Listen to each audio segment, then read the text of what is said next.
moment about the history of mathematics.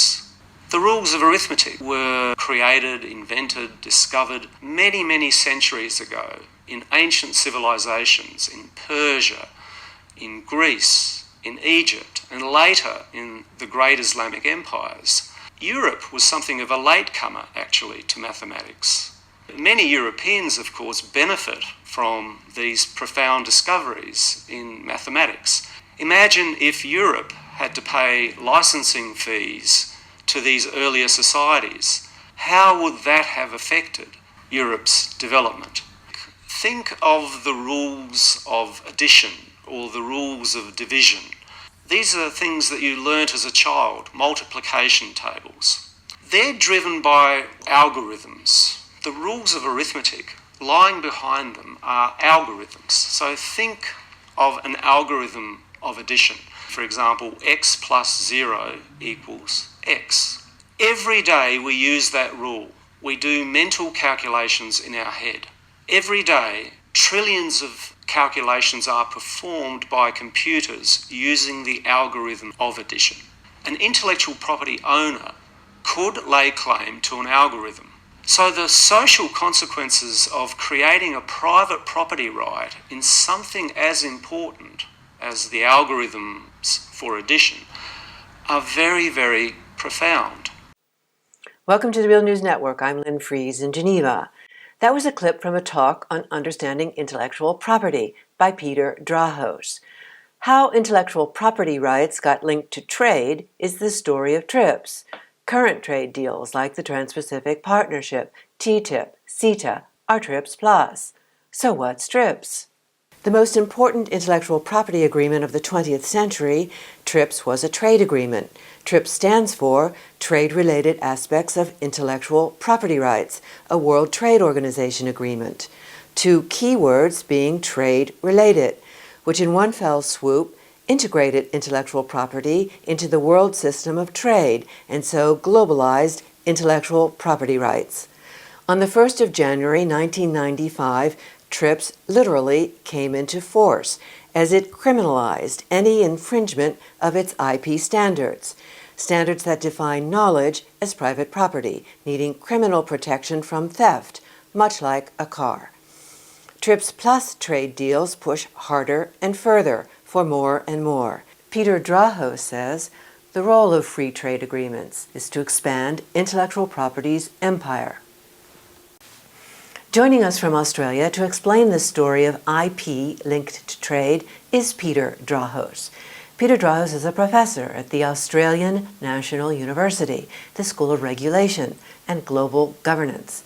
He holds a chair in intellectual property at Queen Mary, the University of London.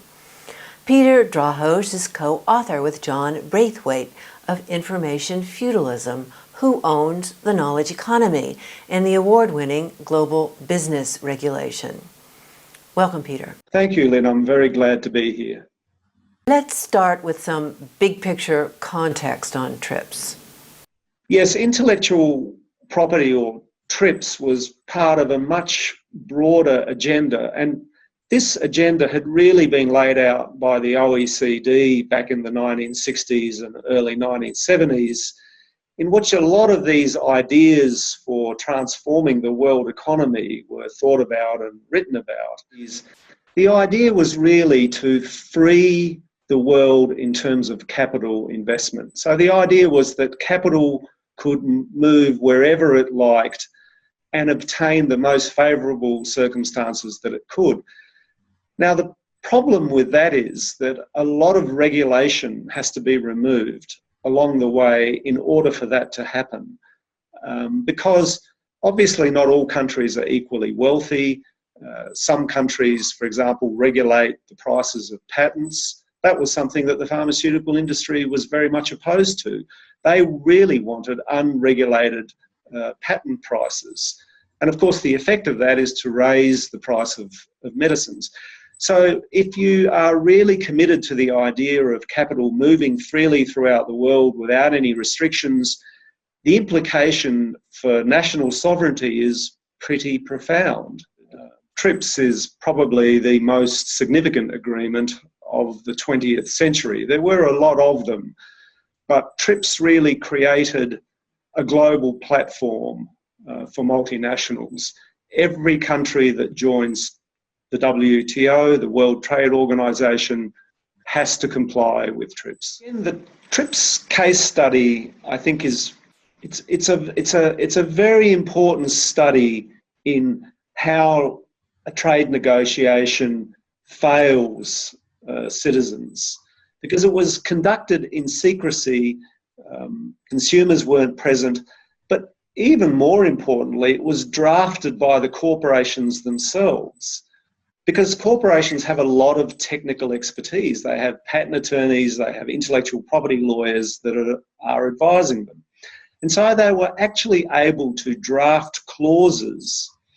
In fact, there was an entire draft agreement that was tabled by the Intellectual Property Committee before negotiators in the late 1980s. And essentially, multinationals from Japan, from Europe, and from the United States said to world governments, this is what we want. So it's not just a case of simple lobbying, it's a very sophisticated form of global networking in which actual text is produced to influence what is ultimately, or what are ultimately, public laws. So the idea that private power drafts laws that we all have to abide by is something that should worry people in democracies. You've written extensively that a corporate elite has played the knowledge game for over a century, but wanted to change the rules of the game several decades back, and that the appointment of Edmund Pratt to Pfizer as CEO in the 1970s was a key event in making it happen. Talk about that. Well, I think the Pfizer story is a really interesting story about how one can change the world, how individuals can change the world. So we often talk about globalization as this abstract thing, but what we don't realise is that individuals have important ideas. Now, in the case of Pfizer and Edmund Pratt, as well as the consultants that he hired or that gave him advice, their big idea was to stick intellectual property into trade agreements. It's a simple but very, very powerful idea. So the whole significance of this story, in a way, lies in the fact that individuals change the rules of the game. Globalization is not just an abstract force. People make our world, and they make it in response to certain values or goals that they have. Talk about the key players and their agenda. The key players were the pharmaceutical industry, because they were amongst the first companies to internationalise. They saw the possibility of markets in poorer countries like India and China. But aside from pharmaceutical companies, there were also telecommunications companies, or what we now broadly understand to be information technology companies, because they could see the importance of global markets. Agricultural companies that specialised in farm-related activities like Monsanto, but as well automotive or manufacturing companies such as General Electric, companies that essentially took out a lot of patents. And of course, then there were the cultural industries, so the movie industry, for example, where obviously the United States had a lot of important interests because of its very strong motion picture industry. So there were a range of industries that came to understand that they would do better if they could strengthen their monopolies. It's not that they didn't already have intellectual property rights, they did. But what they wanted was to strengthen them far more. They essentially wanted to turn knowledge, which is a public good, into a private good. It's a kind of simple but powerful idea. And a way to think about it is to say, look, knowledge is inherently a public good. I mean, knowledge basically just diffuses throughout the world. It has for most of human history. The reason we have the equality in the world that we do is because knowledge has moved around. People have learned how to do things from other people. So TRIPS was really about eliminating competitors. So, for example, the Indian generic industry was able to manufacture high quality products that people all around the world benefited from. So the idea that the US pharmaceutical industry had was that it could use TRIPS to impose product patents on Indian pharmaceutical manufacturers. The motion picture industry saw a way of strengthening copyright. And very importantly, the big advantage of sticking intellectual property rights into a trade agreement was that the GATT, or the WTO as we now know it, had an enforcement mechanism, so that you basically had a means of enforcing these rights if countries did not comply with the standards. And that was the real power behind the idea, that you basically could retaliate against countries using your trade defence tools, whatever they happen to be.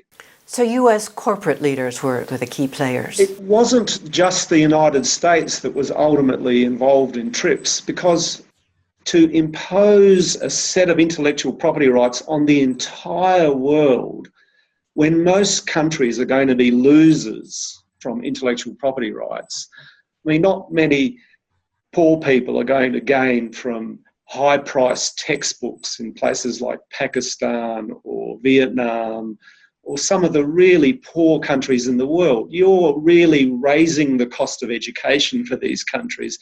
You're raising the cost of medicines. You're raising inputs into farming. I mean, why on earth would countries take on a deal like that?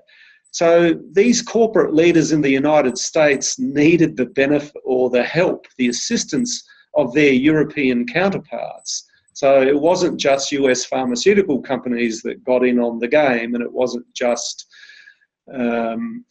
US agricultural companies and US IT companies. And the same is true for Japan. I mean, Japan also had pretty strong interests. We forget that Japan was the second biggest economy in the world by this stage. And so it's really these three countries that come together and have interests. So it wasn't that the United States had it all its own way. It had to compromise. It had to recognise European interests. But we can essentially talk about this as a sort of Anglo-American hegemony in which Japan assisted. And they essentially then inflicted this agreement on the rest of the world, who were profound losers. We're going to break and be back with part 2. Please join us as we continue this series on IP linked to trade with Peter Drahos. Peter Drahos, thank you. Thank you. And thank you for joining us on the Real News Network.